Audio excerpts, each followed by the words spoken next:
Hello and welcome to a video. Today we're going to be talking about the NWSL announcing the 2020 Challenge Cup and their commissioner, Lisa Baird. This is Let's Talk Sports, Women's Soccer Edition. Alright, so yesterday, May 27th, the NWSL announced their return to play. They have announced the 2020 Challenge Cup, which is what they are calling this return. It is going to be a completely different style than their normal season. It is a tournament style, and it is presented by P&G and Secret. The tournament will be 25 games long, and it will kick off June 27th. The NWSL is the first professional league in the United States to announce their comeback. This is huge for the NWSL. They are going to be taking a huge market over in the U.S.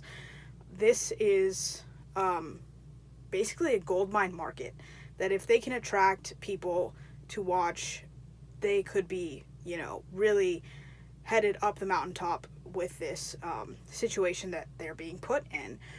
So asking how will they be getting this market? How are people going to be watching? Well, the actual tournament itself will be taking place at Zions Bank Stadium in Utah. Obviously, no spectators will be in attendance, but all action for U.S. consumers will be on CBS All Access. The opener and championship games will be airing live on the main CBS network. Outside of the U.S., all of our international fans can watch the NWSL on Twitch. The entire Challenge Cup will be streamed live on Twitch for those outside of the U.S. So how will this tournament go down? There's going to be 9 clubs in the preliminary round, which is, of course, all the clubs in the league. And the preliminary rounds will be determining the seeds for the knockout rounds. So only one club will not be moving on to the knockout rounds. We'll have knockout rounds starting at quarterfinals.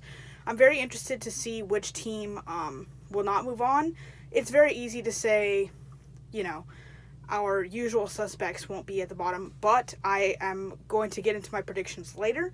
But I think we'll be looking at something a little bit different for who to expect not moving on. So we'll have 8 teams in the quarterfinals, of course. Semifinals and the final will be presented by Budweiser, and they will be played at Rio Tinto Stadium in Sandy, Utah, which is where the NWSL's Utah Royals and the MLS's Real Salt Lake is housed. The championship match will be July 26th, so of course this is a month-long tournament. And at the championship, they will also announce the tournament MVP. Statements on this have been released by the NWSL Players Association and U.S. Soccer Federation. Now, the U.S. Soccer Federation basically just said that they were supporting the tournament. Nothing really has come directly from the U.S. Players Association. I'll be very interested to see if they ever do put out a statement, but we are hearing mumbles that there will be certain U.S. women's national team players sitting out. And of course, they have every right to do so. If they, don't feel comfortable competing in this tournament, completely makes sense. But other questions will come up with that, as far as how long have they gone without playing a competitive match going into next year.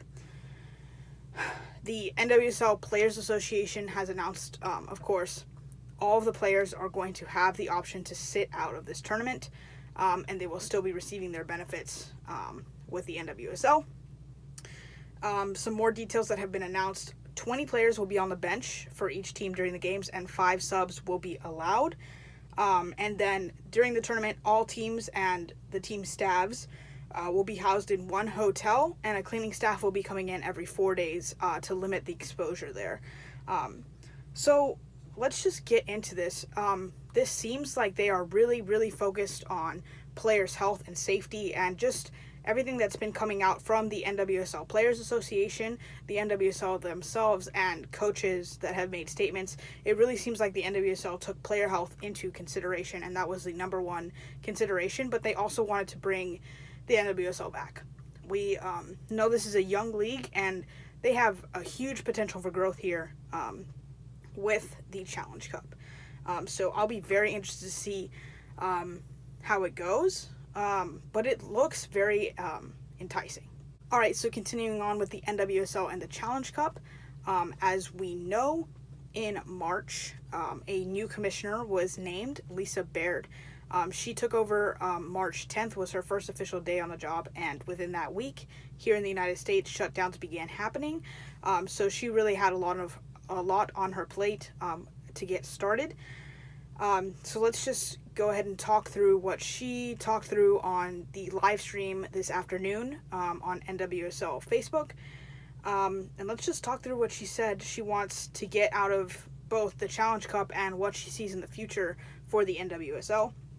So, particularly for the Challenge Cup, she wants to tell a story with the tournament, and she really wants to bring out the stories of the players in the tournament.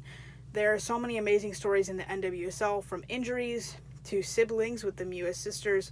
We have so many amazing soccer moms in the league, and I'm very interested to see how they're going to go ahead and look into that.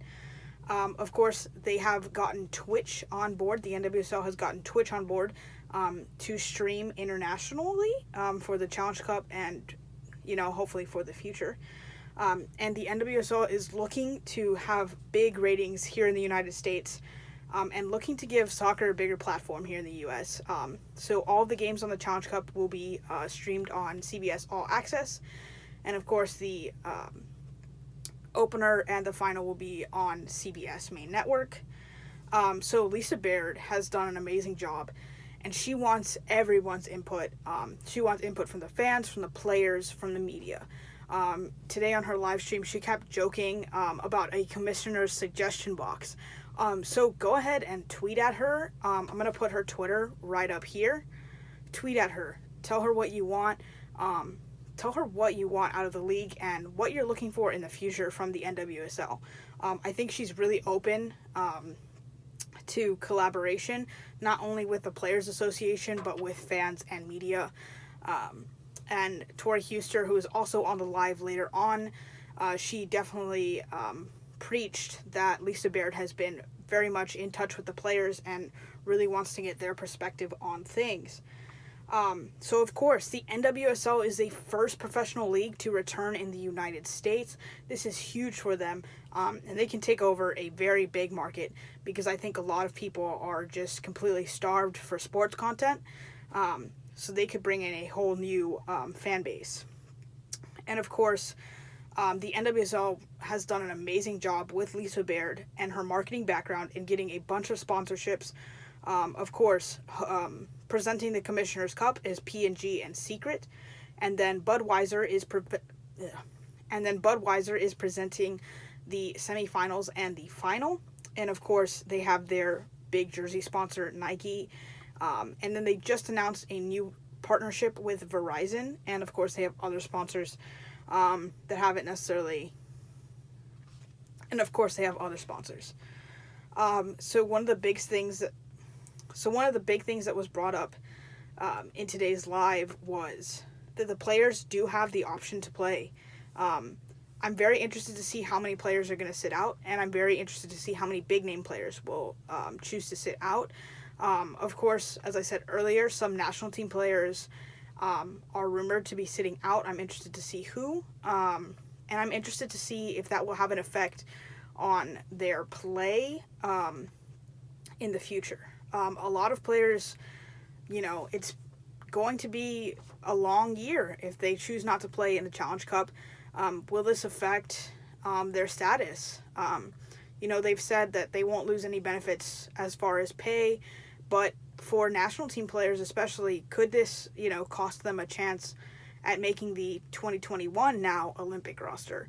I'll be interested to see who is sitting out and if they really even give a reason why, aside from health.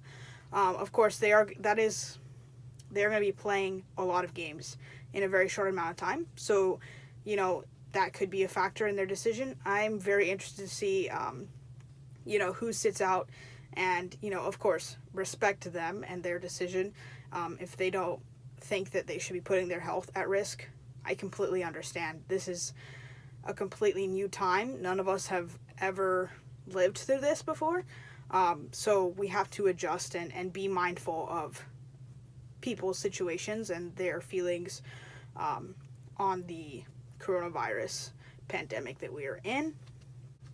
Okay, so Lisa Baird also talked about how she's open to adjusting the league play if the tournament goes very well. So this could be continuing the tournament into future years, or it could just be as simple as maybe making this tournament affect, next year or certain things like that. So some options that she brought up aside from that is continuing the tournament, of course, making it, it could be every year, it could be bi-yearly, who knows, but that's a very interesting thing, so we'll see how the tournament goes for them.